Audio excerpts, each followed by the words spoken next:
Hello, Melody. Thank you for joining me on the Rural Opportunities podcast. Um, I'd like you to just with introducing yourself and your role with the Alberta Goat Association. Hi, Megan. Thank you so much for inviting me and reaching out to the Alberta Goat Association. We are really appreciative of this time to get to talk about goats and our association. I'm Melodi Mackinnon. I've done a lot of things in my life, had a few businesses, and I'm also an RN Oh, cool. and started with goats in 2011 along with my brother. And I am currently on the board of directors. I am co-chair of this year's conference committee, and I have served as president and vice president of the association, but I sort of prefer to work on the committees. I feel it's a better fit and where I can do the most, Mm, most. that's really cool. Can you tell us a little bit about your goat operation and why you got into goats originally? Oh, okay. It's a wee bit of a long story, but when I moved home to the farm in 2010, I lived in Lethbridge for 24 years, and I always took my kids, and I had a day home. I always took them to Ag Expo in Lethbridge, which is the first weekend of March. Mm, And the last few years, I know they've expanded this since, which I'm delighted to see, but the last couple of years we went, they had just started bringing more animals in. We go to the barns, it was freezing cold. And the one year they had some goats, and you get right in the pen. I think they were Nigerian dwarfs. They were little ones. And I fell in love with goats. So when I mm, moved here in 2010, I said to my mom and her hubby, I said, I want some goats. Because they've been cattle people for decades, but there'd been no, because of Larry's health, there'd been no cattle here or anything like that for many years. It was just his draft horses. mm. And they kind of looked at me like, goats? Oh, I dropped the subject.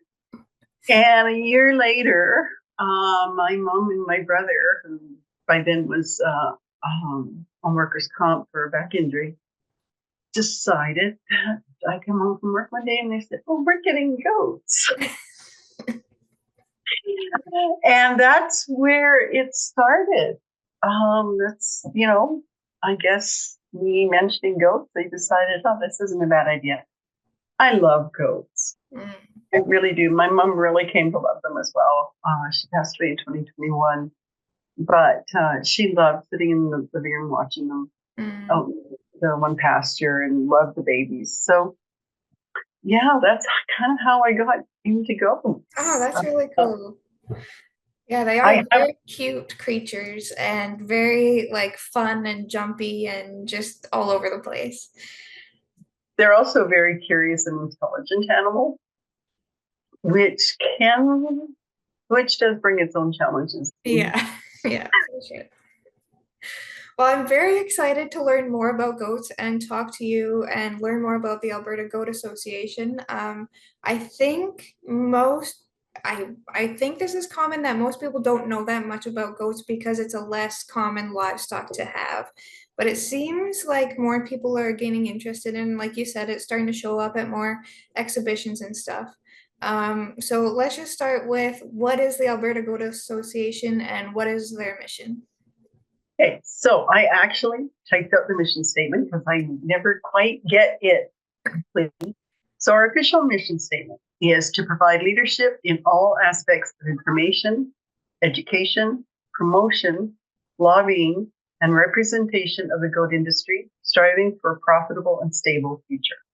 Mm, So putting that in, our real terms, we're an association of goat producers and those who are interested in and passionate about the goat industry. So you don't have to have goats to be a member. okay. Um, we are the most active and supportive provincial goat association in Canada, providing education and resources to our members as well as the public at large. We provide mentorship to new and existing members and work closely with national groups such as Canadian Goat Society, Canadian National Goat Federation. There there's another one. I'll get sorry, the National Farm Animal Care Council and others.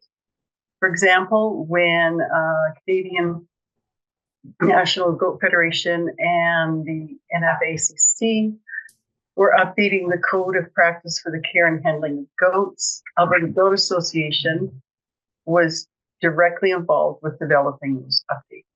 Oh, wow. So we deal with government and other things, as well as helping producers. Yeah, that's very important. And it's great to have the association to be there to educate members and just, like you said, you don't have to have goats to be a part of it. So if you're just learning about it or you want to maybe talk to someone who has goats and see if it's the right thing for you, that's a great resource to have. Yeah. So what specific services does the Alberta Goat Association provide to its members and the rural community? You touched on that a little bit. Did. So we provide a monthly newsletter called Goat Droppings to all our members. This contains updates on everything the board of directors are currently working on, as well as articles on current topics that relate directly to the industry, which is research, etc. All members also receive an online subscription to Goat Rancher, a monthly publication devoted to goats. As you know, we've got a conference coming up in November in one of my favorite cities, Camrose. I did there years ago, and I've got a soft spot for Camrose. This has been traditionally an annual event with speakers covering the full spectrum of the goat industry.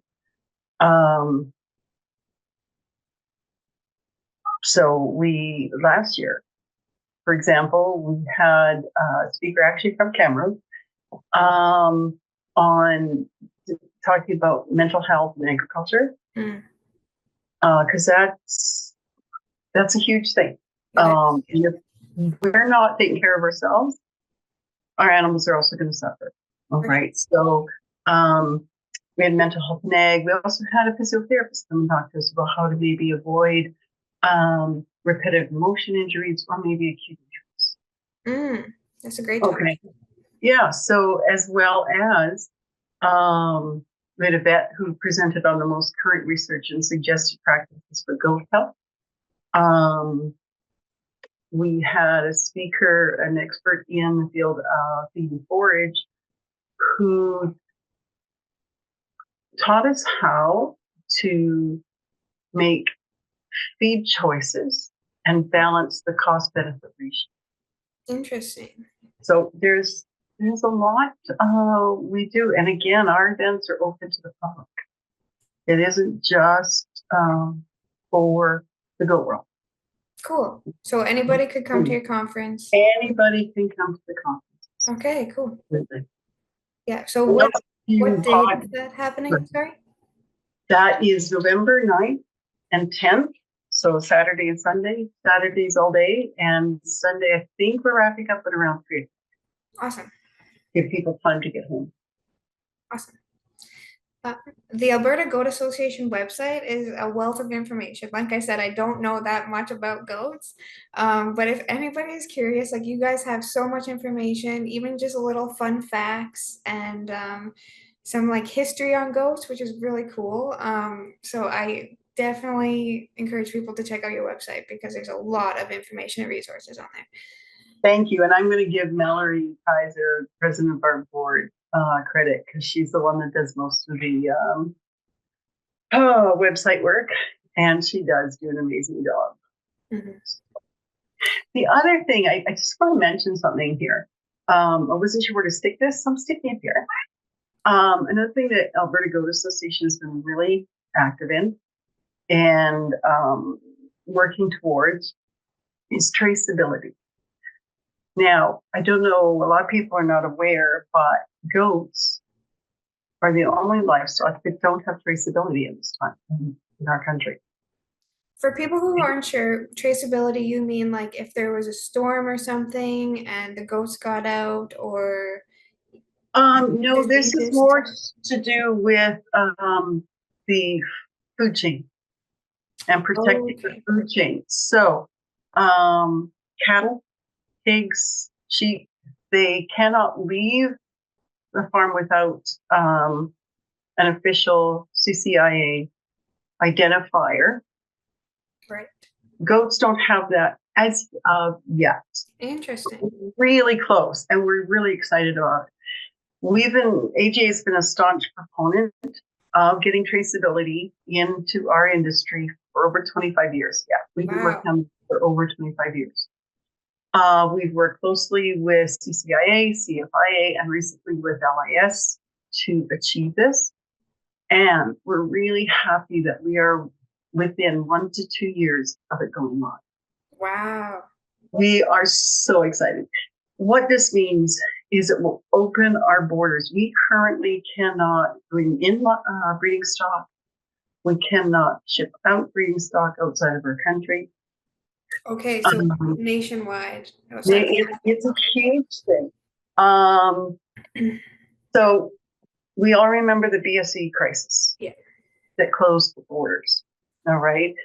And their ability to trace back where the affected cattle had come from limited the number of herds that unfortunately did have to be depopulated, but it limited it to only those they had to focus on. Because they could trace those animals back to every farm they've been on their whole life. We don't have that in goats. Mm-hmm. So if the equivalent disease in to BSE in sheep and goats is called scrapie. And we do have a scrapie monitoring program in this country, but without traceability, should a positive case show up, the depopulation in the region that animal's found in is going to be huge. Right. Okay. And like, where did it come from? Like, it's important to know these things. So that's where traceability comes in, and that's why it will open our borders for breeding stock, goat products, etc. So we're pretty excited. Yeah, that's amazing. That's a long time coming too. You guys have been working on that for a long time. Yeah. And that not only like that protects buyers and goat producers too, like just to know everybody. And in every agricultural industry where there's traceability, there are people that aren't in favor of it. That's okay. But overall, I believe it's far better for our industry. Interesting. That's very cool. That's a long project. Yeah, it was. In your opinion, is there room for more goat farmers in Alberta? Like, what is the market like? What is the industry like? Yeah, there's room. That's the short answer. So there's different sectors of the goat industry that we'll get into a little more later, but there's meat and dairy and fiber and what we call other, vegetation management, and then other. And we have some information on that further down. But for example, in the meat industry, goat meat industry, Canada imported a total of $20.5 million worth of goat meat in 2023. Wow. Okay. That's how much we're not producing yet. So in Alberta and across the country, there is room for growth. There's room for growth in the dairy sector as well as fiber. I know there's room for growth there. So the two fibers that goats produce, different breeds produce these, is cashmere and mohair. And these are highly sought after products. Like, go buy a cashmere sweater, go price out a cashmere sweater, cashmere or mohair. But they're so lovely to wear. I actually have a couple scarves that are cashmere, and I just love the feel of them. They're so lovely. I actually didn't know that fiber was one of the goat industries. I thought that goats had hair. They do have hair. They do have hair, but there's hair is still used.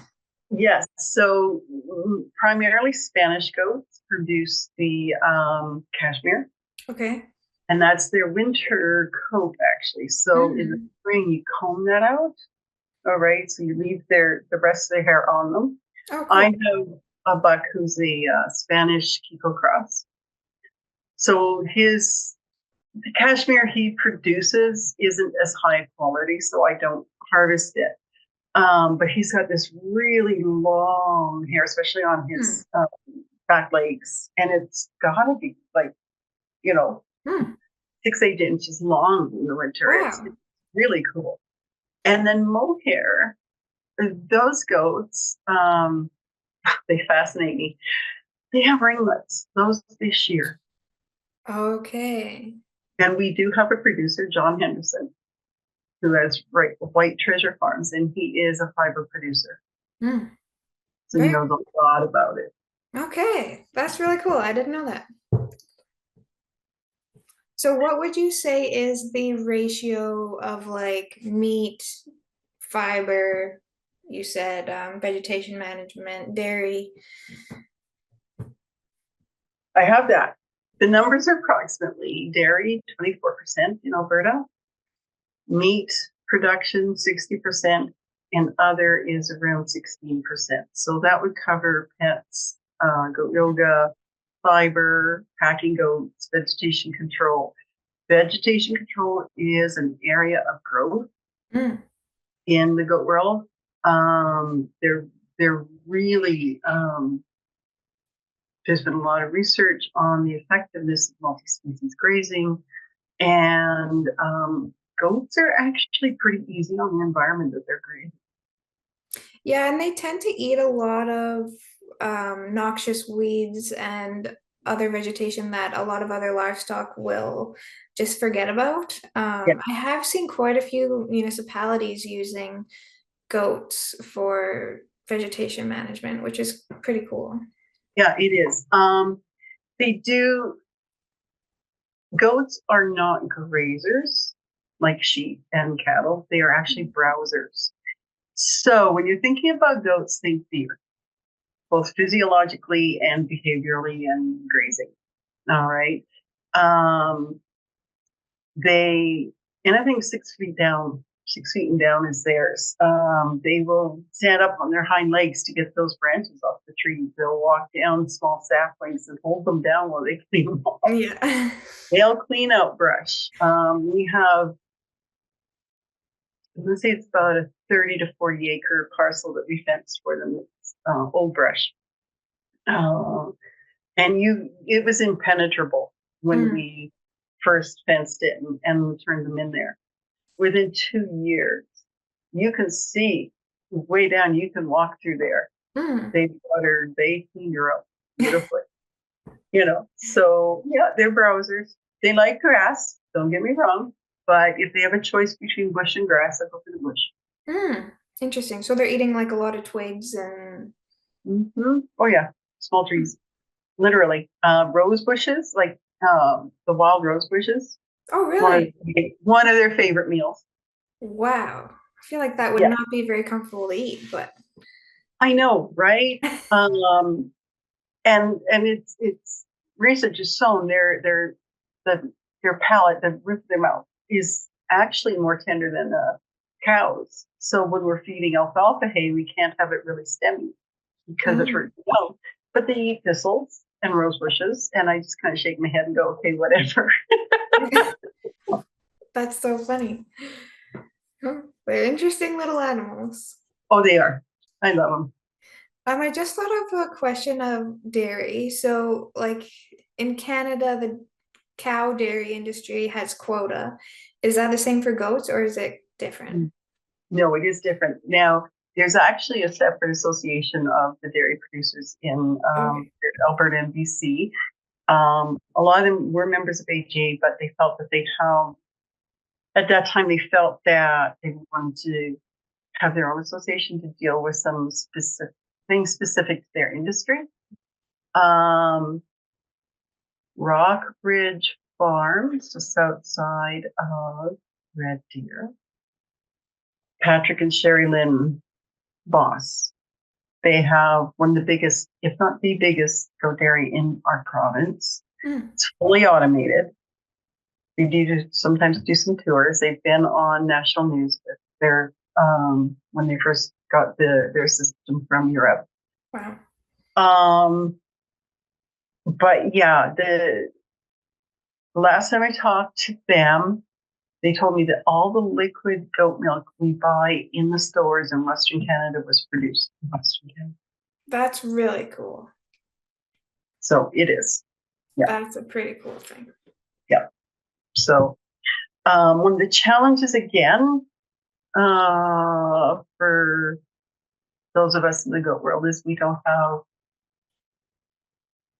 the trade protections that other industries enjoy. Mm-hmm. But that'll be one of our next big projects. Yeah.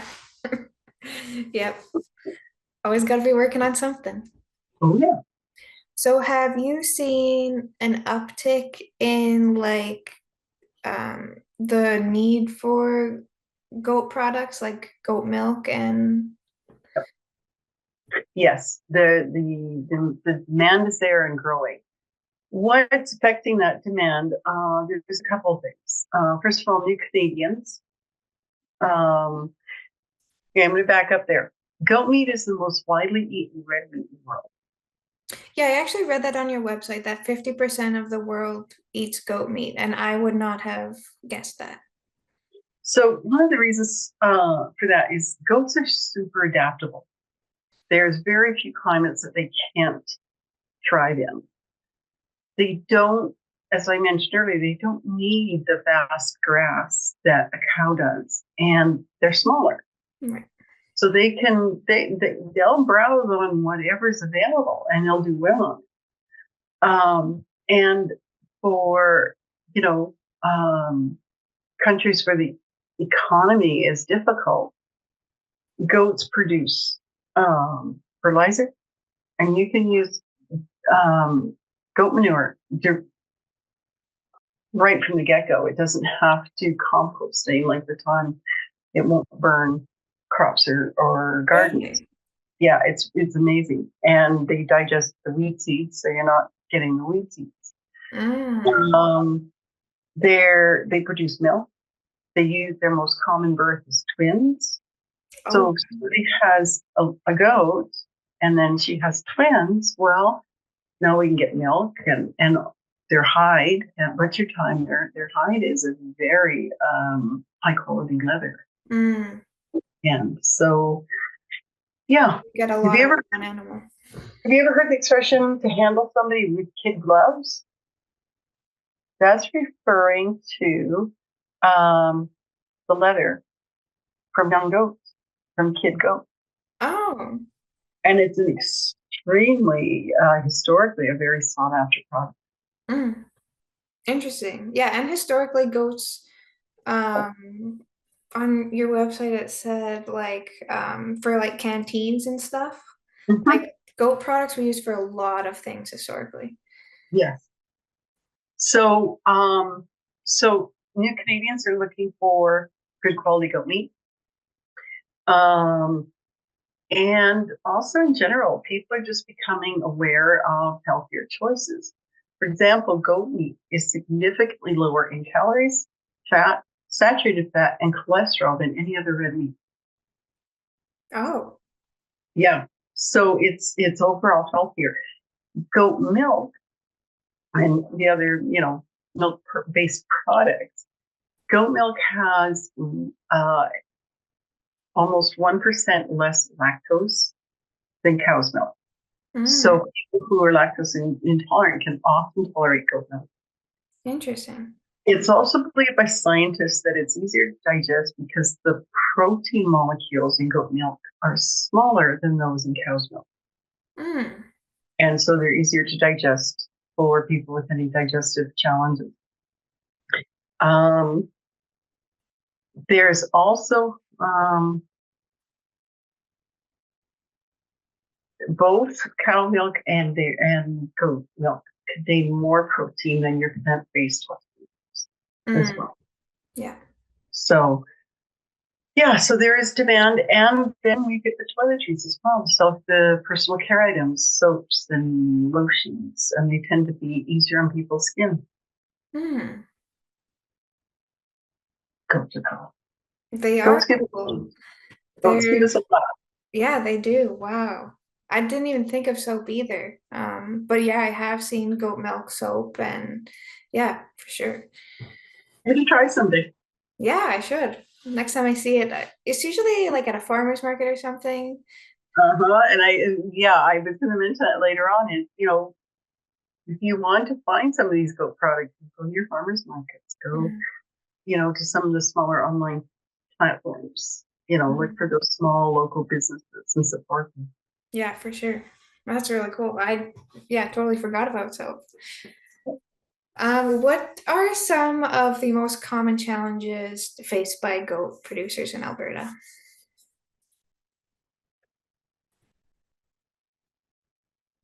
Um, there's a lack of research for goats in general. As I've mentioned, their nutritional, their physiological makeup is very different than cattle.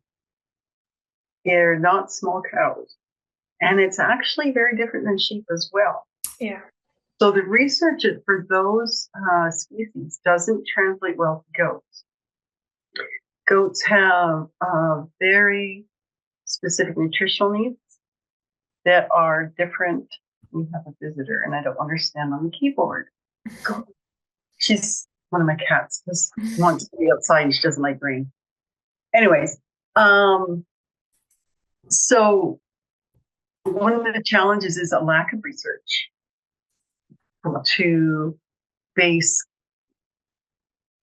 good decisions on. But that is starting to change. When we were preparing for this conference, I reached out to University of Saskatchewan to see if they had any speakers or any current research they could share with us. And they would have loved to have. However, the best choices for that are on either sabbatical or away at doing other things. And that leaves them a little short staffed for their clinic. So they can't send anyone for us, but they have 3 or 4 research projects ongoing right now Mm, on for goats. So I'm excited to hear about those results when they come out. There's a perception, I think, and it's been true, although it's changing, is that the goat industry in Alberta or in Canada is a niche market. mm, That's changing and changing fast. So we are starting to see researchers getting interested in all areas of goat health, goat nutrition, parasite control, etc. So that's one of our biggest challenges. yeah.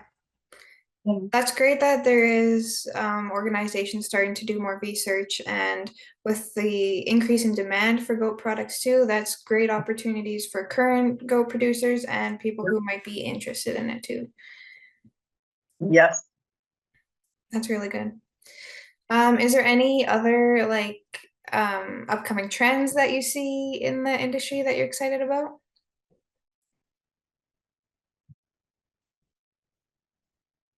Uh, yep. Sorry, forgive me for this. I'm just looking at one of the other. I'm going to go back to the challenges if you don't mind. Yeah, for sure. One of the other challenges we face is imported goat meat. Mm, Um, so, as I mentioned earlier, $20.5 million of goat meat imported in 2023. But certain consumer groups have expressed concerns about the imported goat meat, especially that labeled halal, because it's difficult for them to actually share the meat was butchered in accordance with their beliefs when it's coming from New Zealand and Australia. mm. And butchering was done up to a year before it hits our shelves. Oh, really? Yes. Mm. So, read the labels. Was it grown here in Canada or is it coming from Australia? Well, it was butchered and kept frozen for the last year or up to a year. Mm. Okay. Another challenge is lack of processing to meet the demands of the larger market. But again, AGA is working with meat buyers and processors to hopefully get that changed. I'm sorry, but what was your other question? Is there any like upcoming trends that you see that you're excited about? Any new opportunities in the industry that you're looking Yes, forward to? I actually have.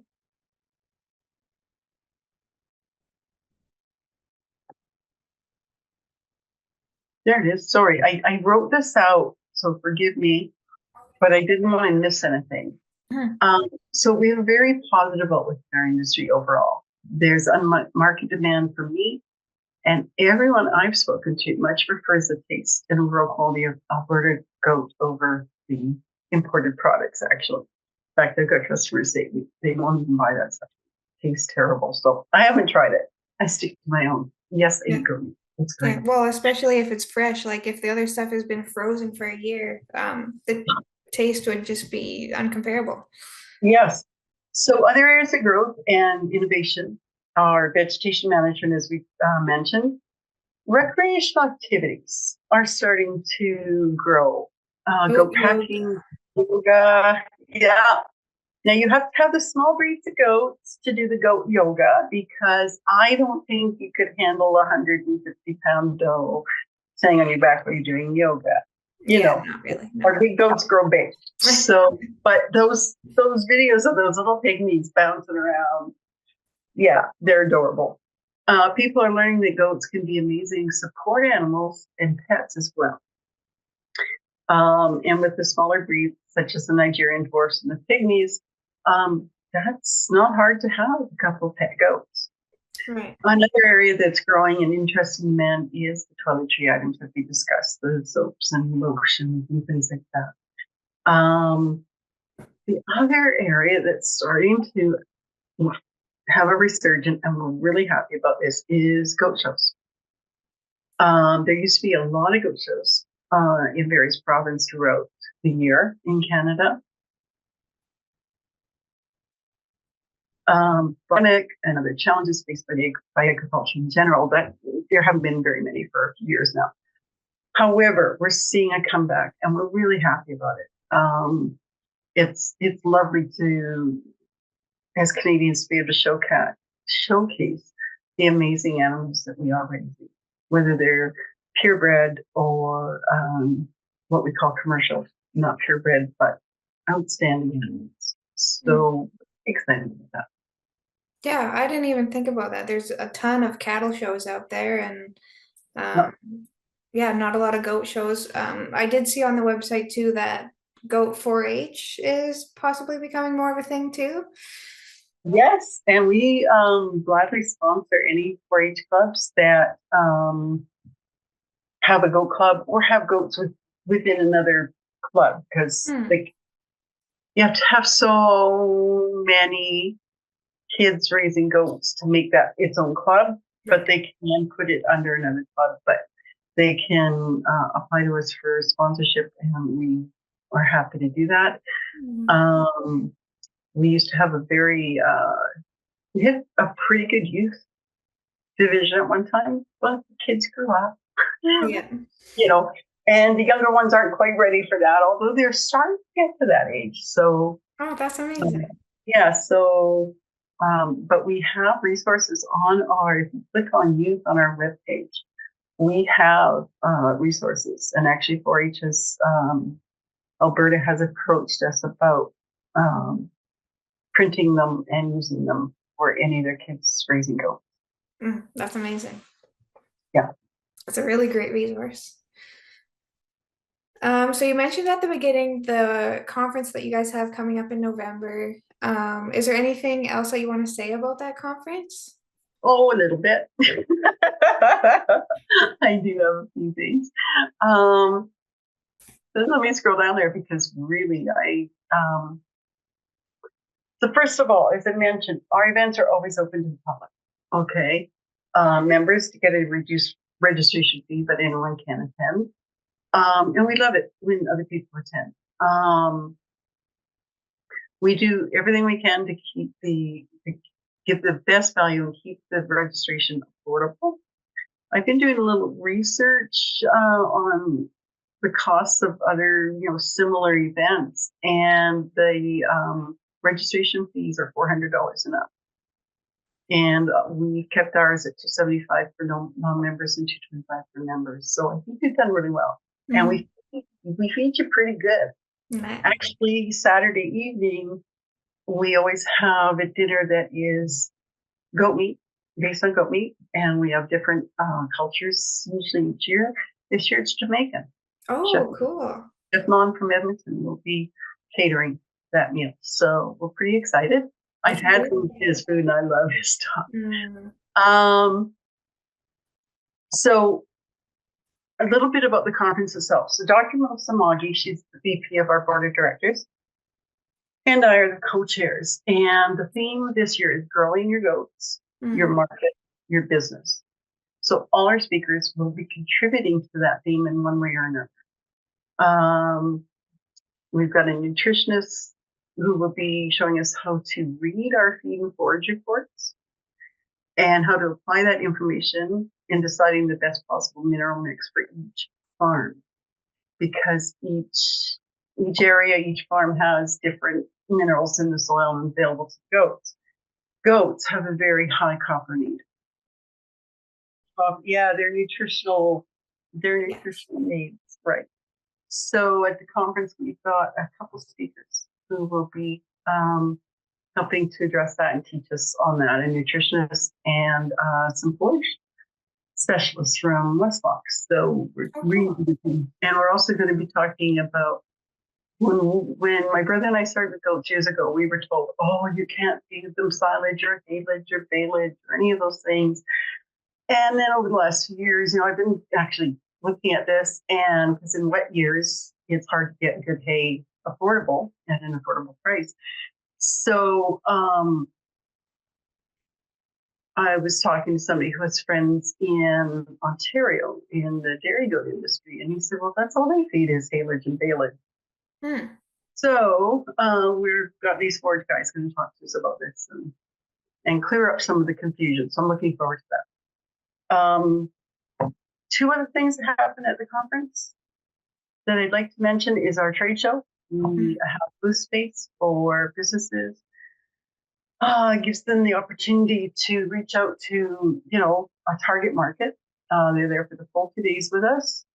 And they're right actually at the CRE, they're going to be in the same area. So it's 2 days of full exposure. So they can showcase their products and or services. And we also have a silent auction. Oh, cool. So it's a lot of fun. Businesses from all over the province are kind enough to donate items, and everyone gets a chance to bid on them. And I've seen some pretty intense bidding, on some items. I was participating in some of that last year because we really wanted. And these funds help the AGA to keep the registration affordable and also help with our sponsorship efforts, say with 4-H, etc. So, That's great. yeah.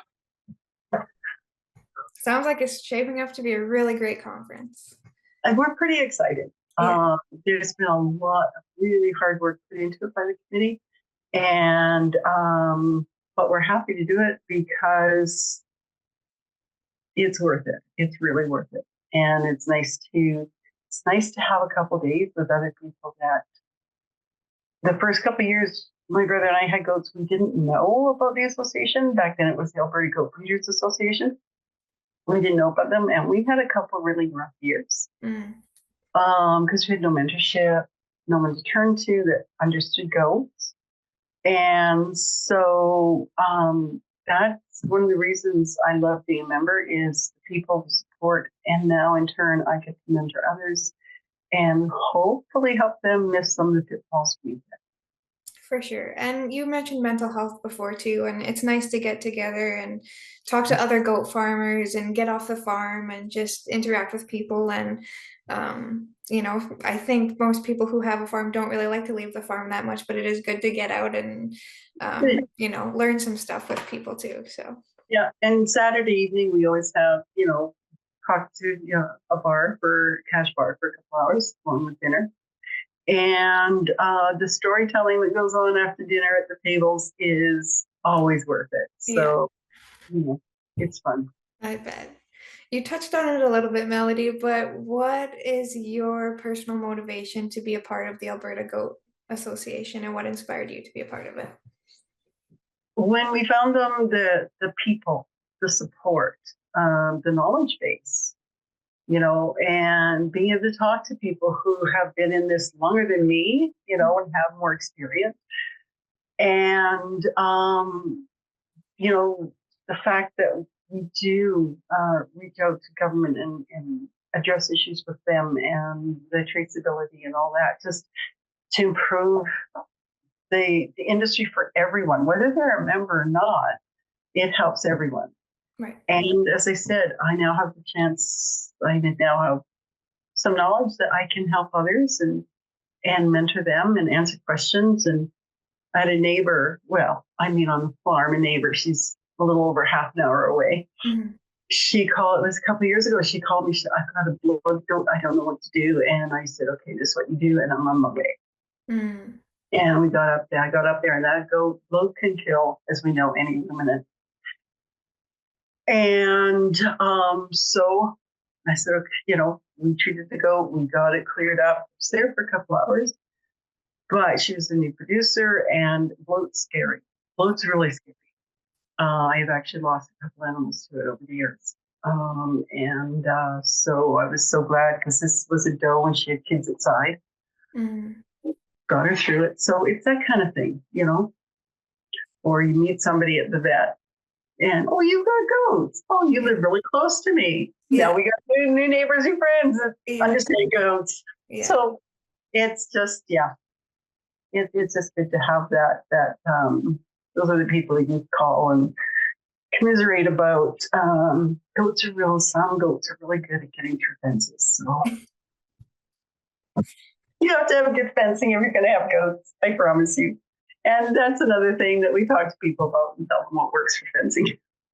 Yeah, that's super important, actually. I have very limited experience with goats, but one of our neighbors they thought it would be a great idea to get their parents two goats as an anniversary gift.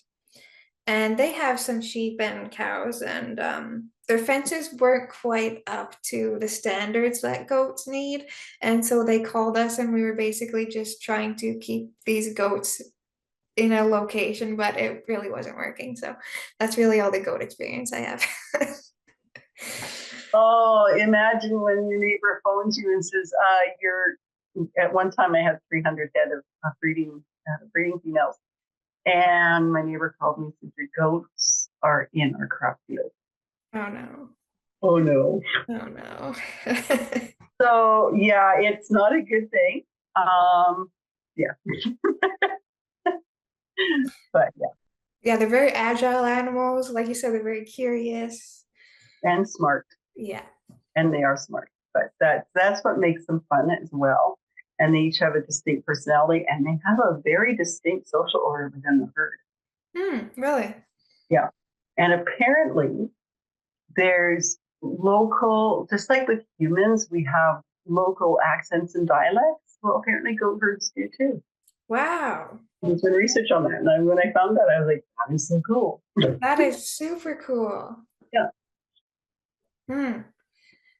So,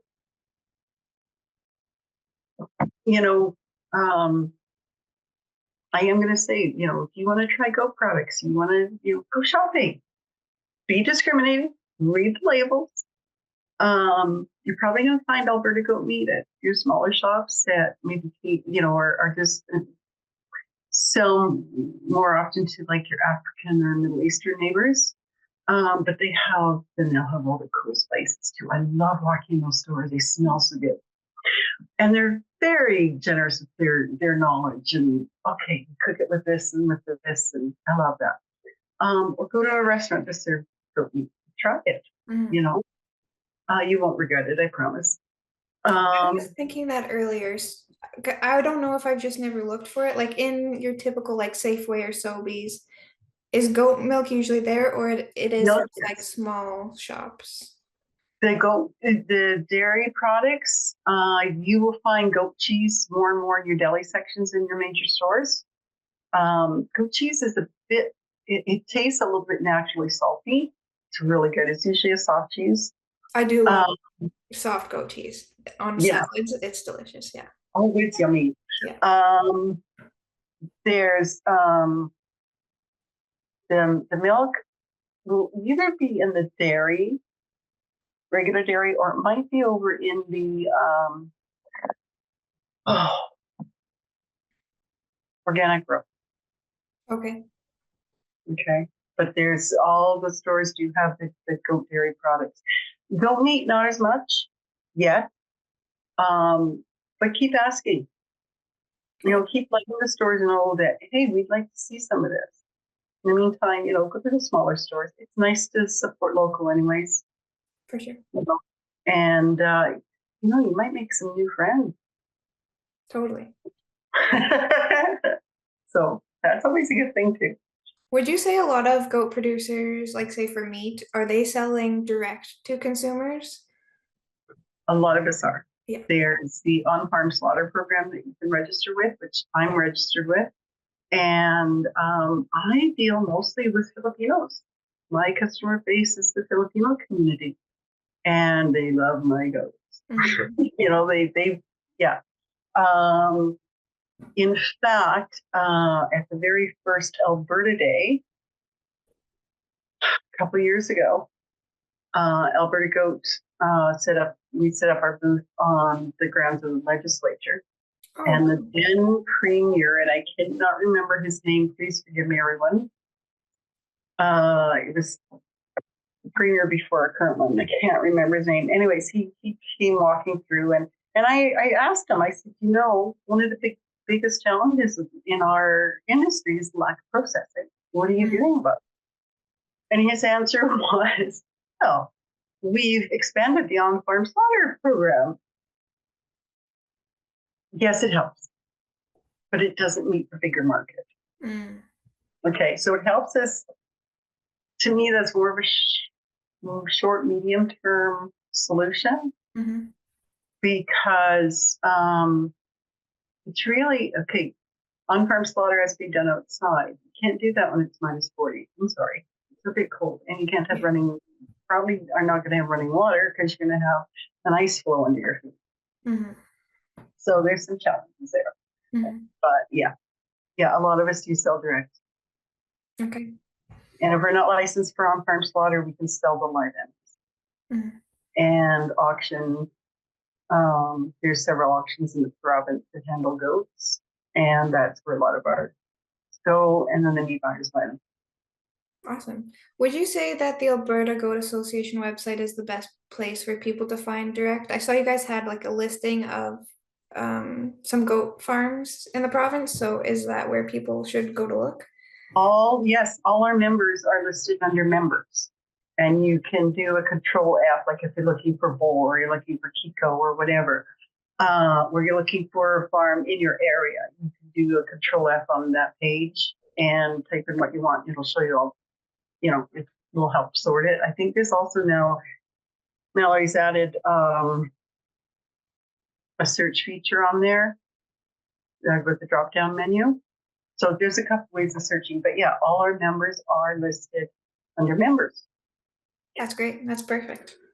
Yeah, so you can reach out to any of us, find somebody who raises meat goats near you and call them and talk to them. Perfect. That's awesome. Is there anything I missed, Melody, that you want to talk about or anything about the association that I missed? I think we've done a pretty good job.